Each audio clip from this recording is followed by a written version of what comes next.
नमस्कार। आज हम पंचतंत्र की एक बहुत ही जानी मानी कहानी की परतों को खोलेंगे। एक ऐसी कहानी जो सदियों से एक बहुत जरूरी सबक सिखाती आ रही है। सबक ये कि सलाह देना कब मदद बन जाता है और कब खुद के लिए ही एक खतरा। चलिए इस कहानी के जरिए इस सवाल का जवाब ढूंढने की कोशिश करते हैं। तो सोचिए, एक जंगल का सीन है और मौसम बेहद सर्द, मतलब कड़ाके की ठंड पड़ रही है। ऐसी ठंड जो हड्डियों तक को कंपा दे। बस यही वो माहौल है जहां हमारी कहानी शुरू होती है। एक ऐसी सिचुएशन जहां जिंदा रहने की चाहत हर चीज पर हावी हो जाती है।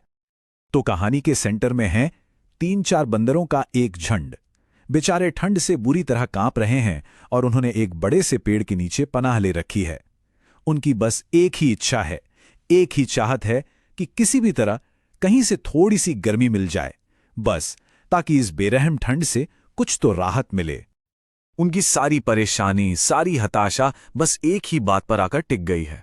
वो सब के सब एक ही बात सोच रहे हैं, काश काश हमें खुद को गर्म करने के लिए कहीं से आग मिल जाती तो शायद ये ठंड दूर हो सकती थी। और देखिए, ये सिर्फ कोई इच्छा नहीं थी, ये उनकी जरूरत थी, और इसी जरूरत से उनके आगे के सारे काम तय होने वाले थे। तो अब वो हाथ पर हाथ धरे तो बैठ नहीं सकते थे। बंदरों ने मिलकर सूखी पत्तियों का एक बहुत बड़ा ढेर इकट्ठा कर लिया। मतलब आग जलाने का इंतजाम तो हो गया, लेकिन सबसे जरूरी चीज यानी एक चिंगारी, वो अभी भी गायब थी। कह सकते हैं कि वो हल के बहुत करीब थे, पर असल में अभी भी बहुत दूर। और बस तभी उनमें से एक बंदर की नजर हवा में उड़ती हुई किसी चीज पर पड़ी, और वो पूरे जोश और अपनी नासमझी में चिल्ला उठा, अरे देखो, हवा में एक चिंगारी उड़ रही है। बस यही वो पल था, यही वो मोमेंट था जहां से कहानी एक बहुत ही अहम मोड़ लेती है। एक छोटी सी गलतफहमी जो आगे चलकर बहुत भारी पड़ने वाली थी। अब ये सुनते ही बाकी बंदरों में भी जैसे उम्मीद की एक लहर सी दौड़ गई। वो सब के सब उस छोटी सी टिमटिमाती हुई रोशनी के पीछे भागे, ये सोचकर कि बस उनकी सारी मुसीबतों का हल मिल गया। उनका जोश, उनकी उम्मीद सब देखने लायक था, पर अफसोस वो पूरी तरह से एक गलत दिशा में जा रही थी। लेकिन ये सब जो हो रहा था, उसे ऊपर से कोई देख भी रहा था। उसी पेड़ की एक डाल पर अपने घोंसले में बैठी एक छोटी सी गौरैया, वो बंदरों की इस भाग दौड़ को, उनकी इस बेताबी को और उनकी गलती को सब कुछ साफ साफ देख पा रही थी। वो जानती थी कि जिसे वो चिंगारी समझकर पकड़ना चाह रहे हैं, वो असल में कुछ और ही है। अब गौरैया से रहा नहीं गया, उसने मदद करने की सोची। उसने नीचे आवाज लगाई, अरे बंदर भाइयों, वो चिंगारी नहीं है, वो तो एक जुगनू है। कितनी सीधी, सरल और सच्ची सलाह थी, है ना? बस इसलिए ताकि बंदर अपनी मेहनत बेकार ना करें। लेकिन बंदरों को यह सलाह जरा भी पसंद नहीं आई। सच सुनने के बजाय वो गुस्से और घमंड से भर गए। उनमें से एक बंदर गुर्राते हुए बोला, ए मूर्ख चिड़िया, चुपचाप अपने घोंसले में रहो। क्या तुम हमें सिखाने आई हो? यहां देखिए, सलाह को मदद नहीं बल्कि एक बेइज्जती की तरह लिया गया। गौरैया की बात को पूरी तरह से अनसुना करते हुए एक बंदर ने उछलकर उस जुगनू को पकड़ ही लिया और उसे पत्तियों के ढेर के नीचे दबा दिया। इसके बाद वो सब मिलकर उस ढेर पर फूंक मारने लगे। उन्हें अब भी पूरा यकीन था कि उनकी कोशिशें जरूर रंग लाएंगी। अब एक सवाल यहां उठता है, क्या उनकी उम्मीद सही थी? क्या वो सच में एक चिंगारी थी? क्या उससे आग जल सकती थी? असल में यही सवाल तो इस कहानी की पूरी जड़ है।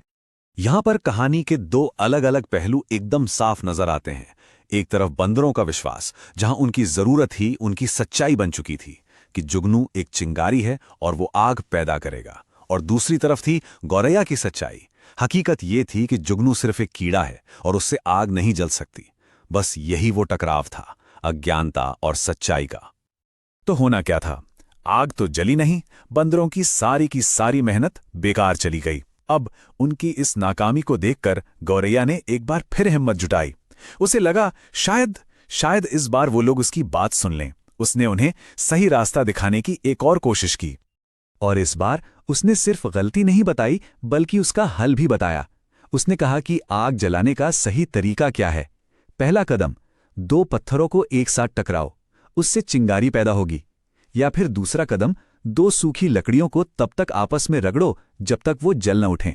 मतलब गौरैया सिर्फ ये नहीं बता रही थी कि क्या गलत है, बल्कि ये भी बता रही थी कि क्या सही है। इससे बेहतर मदद और क्या हो सकती थी। लेकिन बंदर, वो तो अपनी नाकामी से पहले ही बुरी तरह चिढ़े हुए थे। तो जब गौरैया ने उन्हें सही तरीका बताया तो उनकी चिढ़, उनका गुस्सा और भी ज्यादा भड़क गया। अपनी गलती मानने की जगह उन्होंने सलाह देने वाले को ही अपना दुश्मन समझ लिया। और ऐसा अक्सर होता है ना, जब लोग अपनी असफलता का ठीकरा उसी पर फोड़ देते हैं जो उन्हें आईना दिखा रहा होता है। और फिर वो हुआ जो इस कहानी का सबसे दुखद, सबसे भयानक मोड़ है। एक बंदर जो गुस्से से पागल हो चुका था, वो आगे बढ़ा, उसने गौरैया को पकड़ा और उसे जोर से पेड़ के तने पर दे मारा। बस एक पल में उनकी मूर्खता, उनकी नासमझी क्रूरता में बदल गई। नतीजा क्या हुआ? गौरैया मारी गई। बस एक सीधी, दिल दहला देने वाली सच्चाई। उसकी जान चली गई। और क्यों? सिर्फ इसलिए क्योंकि उसने उन लोगों को सलाह देने की हिम्मत की थी जो सच सुनना ही नहीं चाहते थे। और यहीं पर इस कहानी का असली सार, इसका मॉरल सामने आता है।